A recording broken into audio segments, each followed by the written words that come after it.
Everyone told me I was crazy. A contractor stood in my gravel driveway, looked up at the sagging roof of a dairy barn that had not held a single cow since 1988, and quoted me $312,000 to tear the whole thing down and put a normal house in its place. I told him no. 2 years later, I am standing in the kitchen of that same barn. Except now it has heated concrete floors, a 20-foot ceiling made of 100-year-old timber, and a wall of windows looking out over a field where the morning fog still sits low every single day. The entire thing cost me $15,400. Not the deposit, not the down payment, the whole build. And by the time you finish watching this, you are going to understand exactly why this forgotten old barn is put together better than almost every $300,000 house going up in this country right now. Before we walk through it, do me one small favor. If you have ever driven past a falling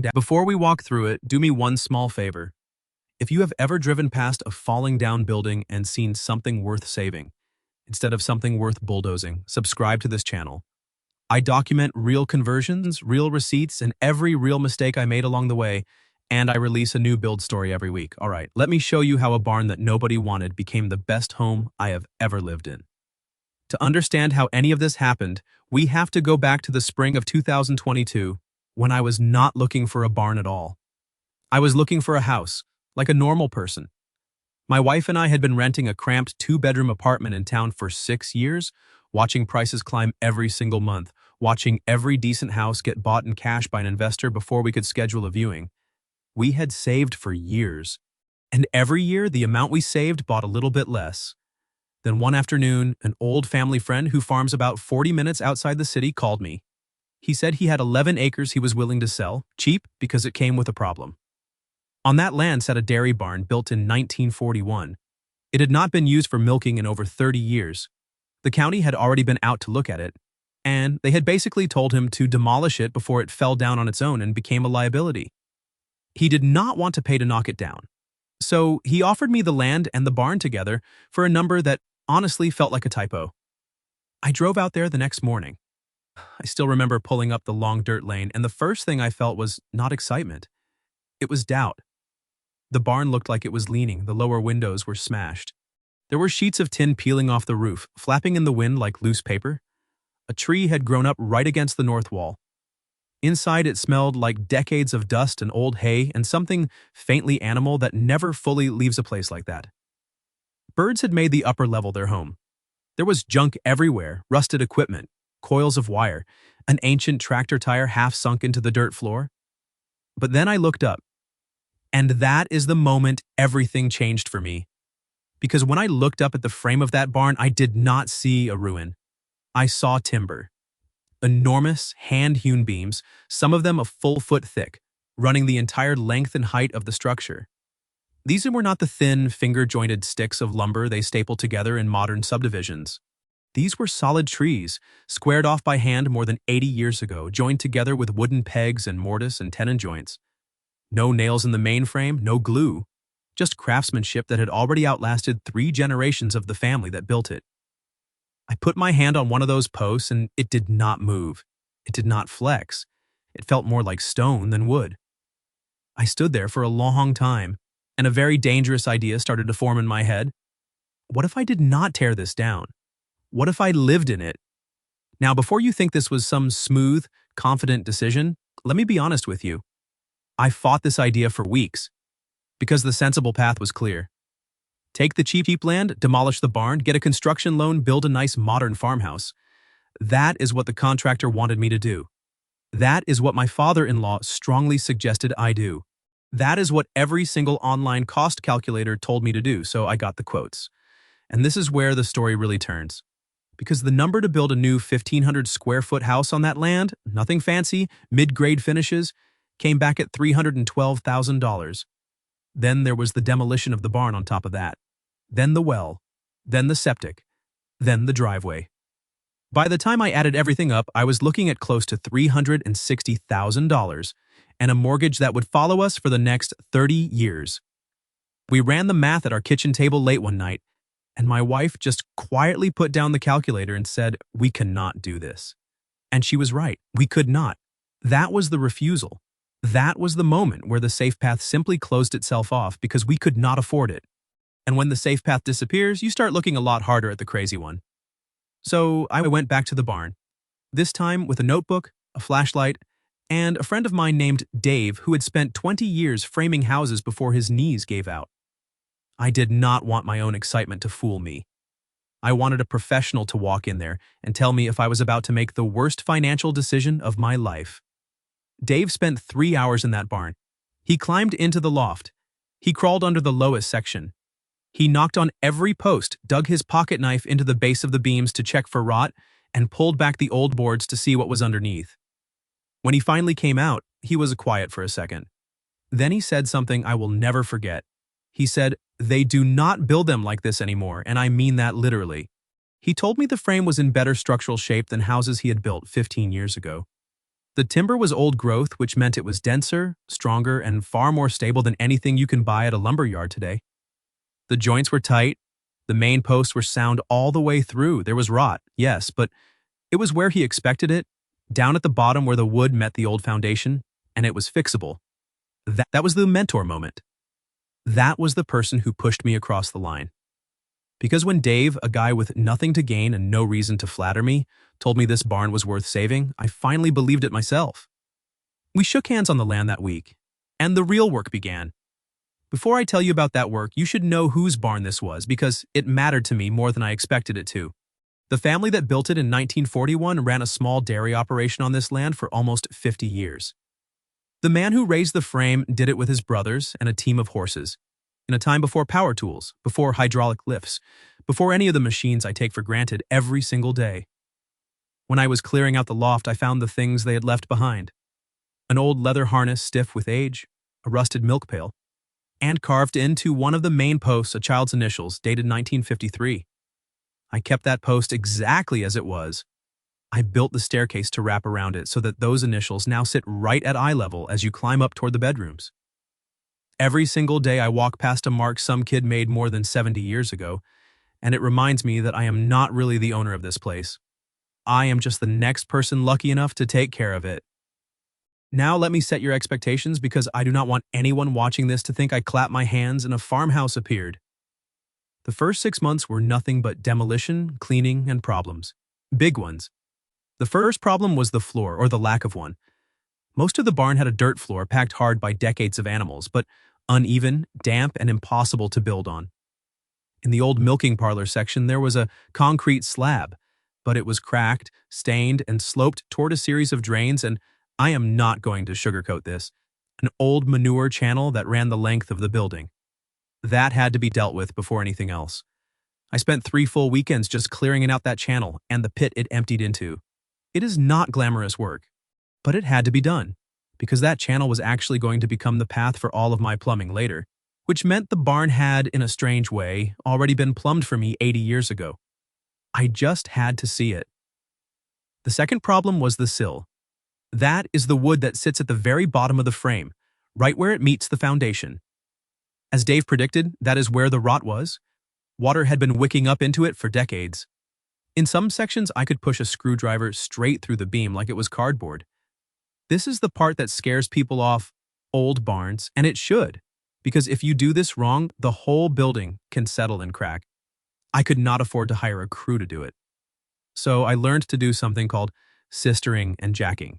Basically, I rented a set of heavy-duty jacks, lifted small sections of that massive frame just a fraction of an inch at a time, cut out the rotten wood, and bolted new pressure-treated timber alongside the old beams to carry the load.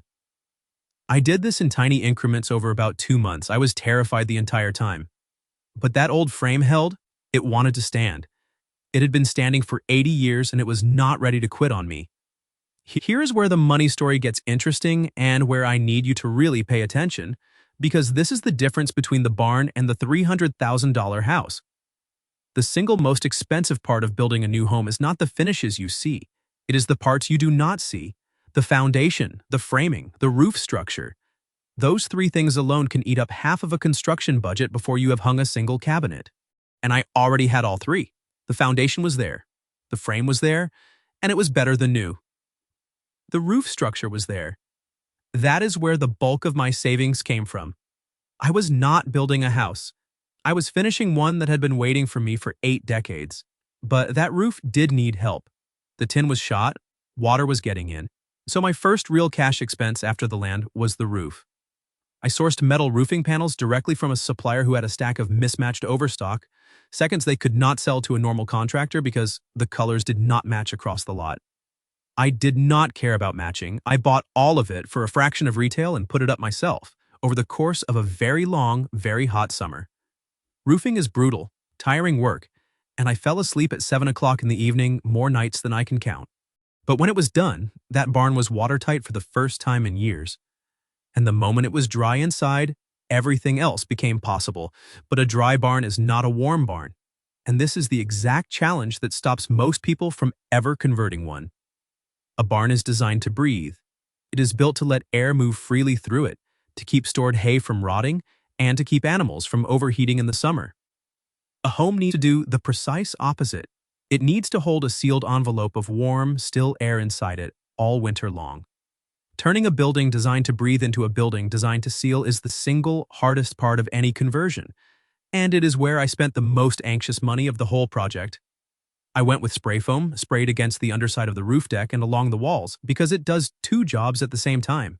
It insulates, and it seals every one of the 1,000 tiny gaps that 80 years of settling had quietly opened up in that old wood. Watching that foam go in, watching the barn go quiet and still and airtight for the first time in its entire life, was the moment it truly stopped being a barn and started becoming a house. With the shell secured, the barn stopped being a ruin and started being a project. And this is the part where I have to talk about the thing that makes conversion so much cheaper than people expect. It is called using what is already there. In a normal build, every single thing is a line item you pay full price for. In a conversion, the building hands you gifts if you are willing to look for them. Take the flooring. Downstairs, I poured a new concrete slab over the old dirt floor, and this is one of the few places I spent real money. Because I ran heating tubes through it first. Radiant floor heat. In a new house, that is a luxury upgrade that costs a fortune. In my barn, because I was already pouring fresh concrete on a ground floor anyway, adding the tubing was a small extra cost that gave me the single best feature in the entire house. On a freezing winter morning, that floor is warm under your feet, and the heat rises up through that big open space and holds. Upstairs, in what used to be the hayloft, I had a different gift. The original floorboards. These were wide plank boards, some of them over a foot across, worn smooth by 80 years of use. You cannot buy wood like that. Reclaimed lumber like this sells for a premium precisely because it comes out of buildings exactly like mine. I pulled up each board, cleaned it, flipped many of them to the better side, sanded them by hand, and relaid them. That hayloft floor, which would have cost me thousands to replicate with new reclaimed wood, cost me almost nothing but time and sweat. And it is the floor everyone comments on the second they walk upstairs. Let me walk you through the space now because the layout is where an old barn truly beats a new house. And it is something no builder would ever design on purpose. When you walk in the main door, you step into one enormous open room. The ceiling goes all the way up 20 feet to the exposed timber trusses. Your eye just travels upward. Every guest who walks in does the same thing I did the very first day. They look up and they go quiet.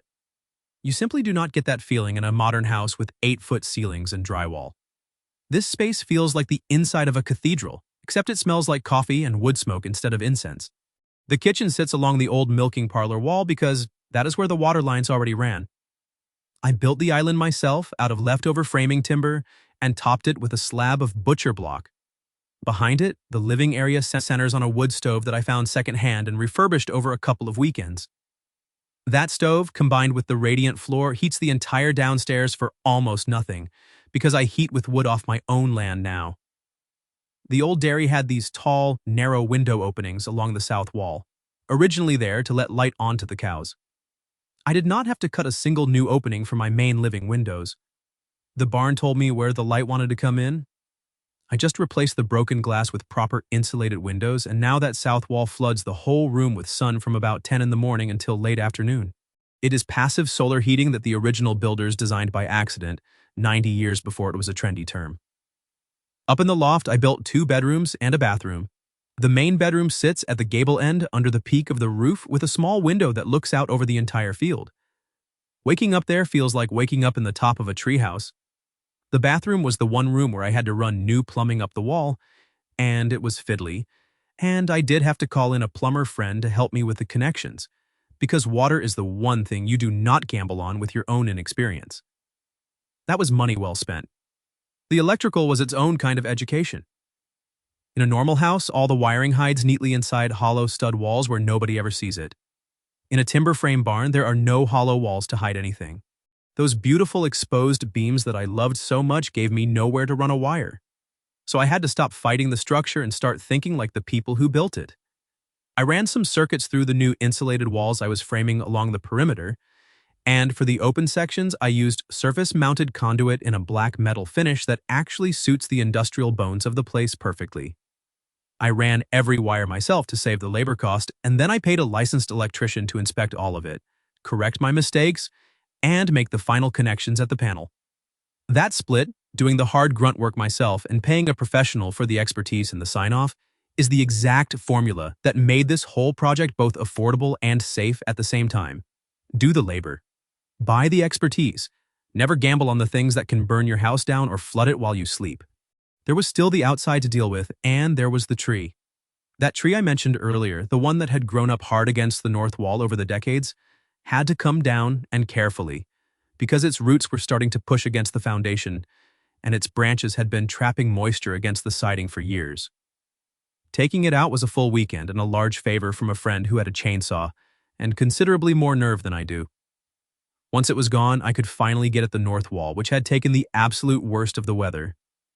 I reclad the damaged sections with board and batten siding, and here's a small trick I learned along the way. I did not try to make the new boards match the old ones. I just let them weather on their own. Within a single year, the sun and the rain had pulled that new wood toward the same silver gray as the original, and now you genuinely cannot tell where the old barn ends and my repairs begin. The building healed itself, if you were only patient enough to let it. Now let me get to the number because I promised you a full breakdown, and I believe in showing the receipts. The $15,400 was not one payment. It was 2 years of small, careful decisions. The metal roofing came to about $3,200. The concrete and the radiant heat tubing came to around $3,800, which was my single biggest expense and worth every cent. The insulation, and I use spray foam on the walls and roof deck because in a barn conversion, your insulation is doing enormous work, came to about $2,900. Windows and doors, buying seconds and overstock wherever I could, came to roughly $2,100. Electrical materials, which I ran myself and then had inspected and finished by a licensed electrician, came to about $1,400. The plumbing materials and my plumber friend's help came to around $1,300. And the rest, the last $700 or so, went to 1,000 tiny things. Screws, blades, sandpaper. The endless small purchases that a build like this swallows up. That is the honest total. $15,400. Now, I want to be completely fair to you because I hate when people online hide the real cost of things.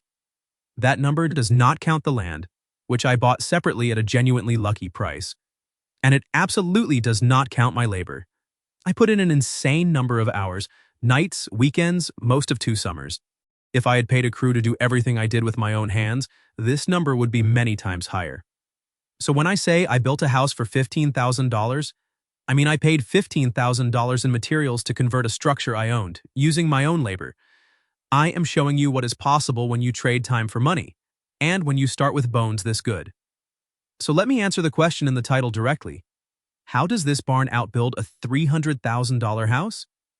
It comes down to 3 things. The first is the frame. I already told you about the timber, but I want you to really sit with it.